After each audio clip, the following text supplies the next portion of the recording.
بسم اللہ الرحمن الرحیم۔ السلام علیکم۔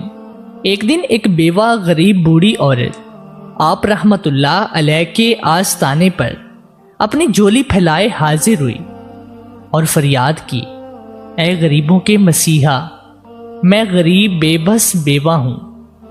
3 جوان بیٹیاں ہیں جن کی شادی کی عمر گزر رہی ہے، ان کے بالوں میں چاندی اتر آئی ہے۔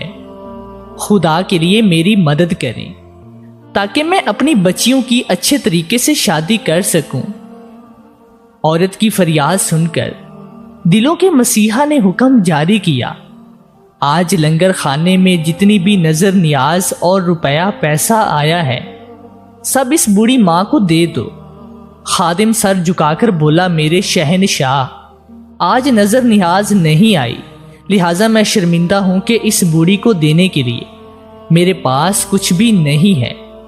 بابا فرید رحمت اللہ علیہ کے چہرے پر اداسی کا رنگ لہرانے لگا تو بوڑھی بولی، اے غریبوں کے مسیحا، میں تو آپ رحمت اللہ علیہ کی بڑی دور سے شہرت سن کر آئی ہوں۔ میں ہر در پر دستک دے کر ناکام ہو کر آخری امید سمجھ کر آپ رحمت اللہ علیہ تک آئی ہوں، مجھے خالی ہاتھ واپس نہ کریں۔ آپ رحمت اللہ علیہ ہی میرا آخری سہارا ہے۔ بابا فرید اداس شفیق انداز میں بولے، آخری سہارا تو اللہ تعالیٰ کی ذات ہے، یہ فقیر بھی اس کے در کا بھکاری ہے۔ میرا اور سب کا سہارا وہی ذات ہے جو 70 ماؤں سے زیادہ شفیق ہے۔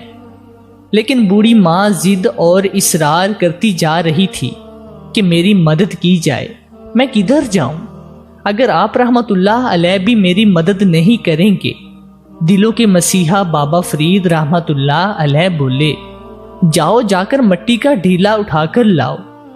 عورت حیران نظروں سے اٹھ کر باہر جا کر مٹی کا ڈھیلا اٹھا لائے اور لا کر بابا جی کے سامنے رکھ دیا۔ بابا جی نے با آواز 3 بار سورہ اخلاص پڑھ کر مٹی کے ڈھیلے پر دم کر دیا۔ اہل مجلس نے حیران کن منظر دیکھا، کن فایکن کے مقام پر سیف زباں بابا فرید رحمت اللہ علیہ کی توجہ سے مٹی کا ڈھیلا سونے کا بن گیا۔ پھر سونے کے ڈھیلے کو اٹھا کر غریب عورت کو دیا اور کہا، جاؤ جا کر اپنی ضرورت پوری کرو اور بیٹیوں کی شادی کرو۔ عورت شکر آمیز نظروں سے بابا جی رحمت اللہ علیہ کو دیکھتے ہوئے چلی گئی۔ گھر جا کر عجیب خیال کے تحت غسل کیا، وضو کیا، خوشبو لگا کر صاف لباس پہن کر جائے نماز پر بیٹھ کر سورہ اخلاص کو پڑھ کر مٹی کے ڈھیلوں پر دم کرنے لگی کہ میرے پاس کیمیا گری کا خاص نسخہ وظیفہ آ گیا ہے جس کی تاثیر سے مٹی سونے میں ڈھل جاتی ہے۔ جب مٹی کے ڈھیلے سونے میں نہ بدلے تو 300 بار پڑھ کر دم کیا لیکن مٹی سونے میں نہ ڈھلی۔ پھر اگلے دن بھی یہی عمل کیا۔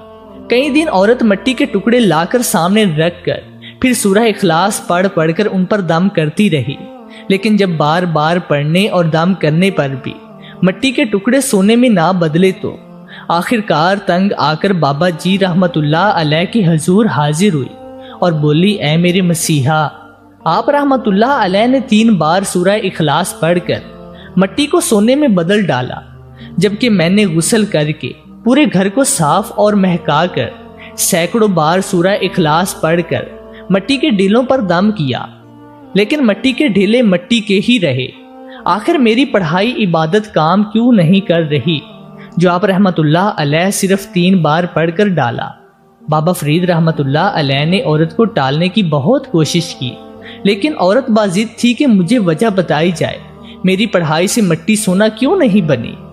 آخر تنگ آ کر بابا جی رحمت اللہ علیہ بولے، دیکھو بی بی، تمہاری پڑھائی اور عبادت سب اپنی جگہ ٹھیک ہیں، لیکن آسمان کے بادشاہ خالق کائنات نے جو تاثیر اپنے غلام بابا فرید رحمت اللہ علیہ کی زبان میں پیدا کر دی وہ تمہاری زبان میں نہیں ہے۔ تمہارے منہ میں فرید الدین مسعود رحمت اللہ علیہ کی زبان نہیں تھی۔